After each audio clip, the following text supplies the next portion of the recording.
Hello guys. One liner question set two CDP के लिए most important question है। Guys इसी में से ही आपका सब कुछ आना है। वीडियो को पूरा देखें और लाइक और सब्सक्राइब करें। चलिए, बुद्धि को मापने के लिए मानसिक आयु का संप्रत्यय किस विद्वान ने दिया? ये दिया था अल्फ्रेड बिने ने सन 1905 में। सेकंड, मानसिक आयु क्या है? किसी व्यक्ति द्वारा अपनी उम्र से ज्यादा कार्य करना या फिर कम कार्य करना ही मानसिक आयु कहलाती है। एक सेकंड फ्रेंड्स, मैं इसको थोड़ा सा बड़ा कर लूँ जिससे आपको अच्छी तरीके से दिखे। ठीक है, चलिए अब ठीक दिख रहा है आई थिंक सबको। चलिए नेक्स्ट, अल्फ्रेड बिने ने बुद्धि को कितने भागों में बांटा है? अल्फ्रेड बिने ने बुद्धि को 3 भागों में बांटा है। फर्स्ट वन इज मंद बुद्धि, सेकंड औसत बुद्धि, थर्ड कुशार्क बुद्धि यानी कि उच्च बुद्धि वाला। ईस्टर्न ने बुद्धि लब्धि आयु को कब मापा? ईस्टर्न ने 1912 में बुद्धि लब्धि को मापा। ये मोस्ट इंपोर्टेंट है, ये से बुद्धि से 2-3 क्वेश्चन अवश्य आने हैं। वह कौन सा विद्वान है जिसने बुद्धि लब्धि के सूत्र को नया रूप दिया? ये है ट्रमन जी। इन्होंने 1916 में बुद्धि लब्धि को नया नया रूप दिया। भाटिया परीक्षण संबंध किससे है? ये बुद्धि को मापने से है, ये भी इम्पोर्टेंट है। वेस्लर परीक्षण का संबंध किससे है? ये बुद्धि को मापने से है। बुद्धि लब्धि का मापने का पहला सूत्र किसने दिया? ये स्टर्न ने दिया। स्टर्न के सूत्र में संशोधन किसने किया? ये किया है ट्रमन ने। बुद्धि को मापने के लिए पहले मनोवैज्ञानिक प्रयोगशाला कहाँ बनाई गई थी? ये बनाई गई थी सबसे पहले जर्मनी में 1879 में। ठीक है, नेक्स्ट चलते हैं। बुद्धि का विचलन बुद्धि सिद्धांत किसने दिया? ये दिया था बेसलर महोदय ने 1960 में। ठीक है, बुद्धि के परिणामों के आधार पर सामान्य संभावना वक्र किसने प्रस्तुत किया? ये था दरमन ने। ठीक है, नेक्स्ट, बाल केंद्रित शिक्षा क्या है? बाल केंद्रित शिक्षा वह शिक्षा होती है जिसमें शिक्षा का केंद्र बिंदु बालक होता है। वो बिंदु होती वो शिक्षा होती है जिसमें सारा फोकस ना बच्चे के ऊपर रहता है। ऐसी शिक्षा बालकों की रुचि और क्षमताओं प्रवृत्तियों को ध्यान में रखकर प्रदान की जाती है, इसे बाल केंद्रित शिक्षा कहते हैं। ठीक है, प्रगतिशील शिक्षा के जनक कौन है? वो है जॉन डीवी। प्रोजेक्ट विधि के जनक कौन है? किलपैट्रिक और जॉन डीवी, ये दोनों इसके प्रोजेक्ट विधि के जनक है। ठीक है, ये इनमें से एक न एक आना ही आना है, लिख के ले लो बच्चों। ठीक है, आप इनमें रट्टा मारो, कुछ भी करो, माइंड में याद रखो, कुछ भी करो, लेकिन इनमें से आना ही आना है जो क्वेश्चन मैं बता रही हूँ आपको। प्रगतिशील शिक्षा किस पर अधिक बल देती है? प्रोजेक्ट विधि से पढ़ाने पर अधिक बल देती है। ठीक है, बालकों के नैतिक विकास के जनक कौन है? ये है कोलवर। नैतिकता का क्या अर्थ है? बालकों में नैतिक गुणों का विकास करना नैतिकता है। जैसे झूठ न बोलो, बड़ों का आदर करो, दूसरों की आज्ञा का पालन करो, दूसरों की सहायता करना, मिलजुल कर रहना, यह क्या है? नैतिकता का है। कोलबर्ग ने नैतिक विकास को कितने चरणों में बांटा है? कोलबर्ग ने नैतिक विकास को 3 चरणों में बांटा है। पहला, पूर्व रूढ़िगत नैतिकता का स्तर जो 4 से 10 वर्ष के बीच होता है।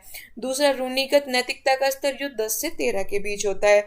उत्तर रूढ़िगत नैतिकता का स्तर जो 13 से अधिक वर्ष के लिए होता है। ये भी मोस्ट इंपोर्टेंट क्वेश्चन है, एक इसमें से आएगा ही आएगा।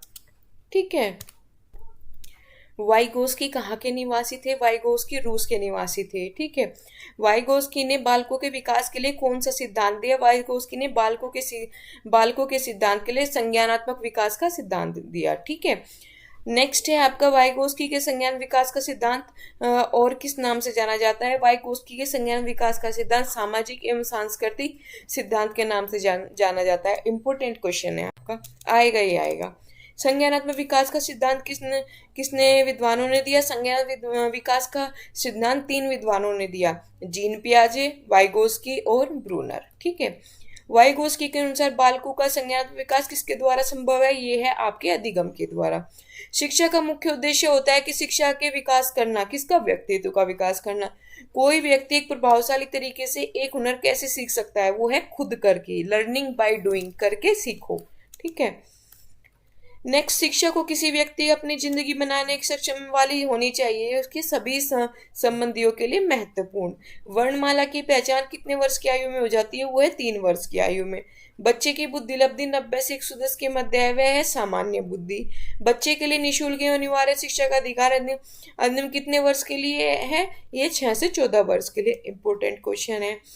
शिक्षक को ज्ञान होना चाहिए अध्यापन विषय में बाल मनोविज्ञान का। ठीक है, एक बच्चे को बुद्धि और विकास के अध्ययन की सर्वाधिक अच्छी विधि कौन सी है? विकासीय विधि। सहयोगात्मक राजनीति की श्रेणी महिला कि महिलाएं संबंधित नहीं होती वह है प्रतिरोध। यदि एक बच्चे की मानसिक आयु 5 वर्ष तथा वास्तविक आयु 4 वर्ष है तो उस बच्चे की बुद्धिलब्धि होगी 125। विद्यालय क्षेत्र में रचनात्मक निर्धारकों को जानने के लिए कौन सा उपागम है, वो है उपागम नहीं है, बहुविकल्पीय प्रश्न। मनोविज्ञान शिक्षा का आधारभूत विज्ञान यह किसने कहा था, स्किनर। इंपोर्टेंट क्वेश्चन है, मार्क कर लो। आधुनिक मनोविज्ञान का अर्थ है व्यवहार का अध्ययन। हिंदी अक्षरों के बालक किस आयु में पहचानते हैं, हिंदी अक्षरों को बालक किस आयु में पहचानते हुए 5 वर्ष में। बुद्धिलब्धि मापन के जन्मदाता ये है टर्मन। अलक्ष्य क्या है, पढ़ने में अक्षमता, ठीक है, डिसेबिलिटी। शिक्षा मनोविज्ञान की उत्पत्ति का वर्ष कौन सा है, 1900। प्याजे की औपचारिक संज्ञानात्मक अवस्था किस आयु अवधि में तक मानी जाती है, 11 से 15 वर्ष तक। जड़ बुद्धि वाले बालक की बुद्धिलब्धि कितनी होती है, ये 71 से कम, ठीक है, लेस देन 71। गर्भ में बालक को विकसित होने में कितने दिन लगते हैं, 280 दिन। नवजात शिशु का भार होता है 7 पाउंड। इंपोर्टेंट क्वेश्चन है। किस मनोवैज्ञानिक ने 3.5 वर्षीय पुत्र का अध्ययन किया, ठीक है, ये है पेस्ट्रोलॉजी। नेक्स्ट, विकास की अवस्था है गुणात्मक। बालक का विकास होता है सिर से पैर की ओर। Important question. बालक में संस्कारों का प्रारंभ कहाँ से होता है, परिवार से। 50 क्वेश्चन हो चुके हैं फ्रेंड्स। अगर अब तक आपने वीडियो को लाइक शेयर और सब्सक्राइब नहीं किया तो इसको लाइक शेयर और सब्सक्राइब करें। आप इसको हल्के में ना लें। मैं जितने क्वेश्चन करा रही हूँ 19 तारीख तक, समझो उसमें से ही एग्जाम में आना है, इससे बाहर कुछ नहीं आना। आप लिख के ले लो गाइड्स, ठीक है।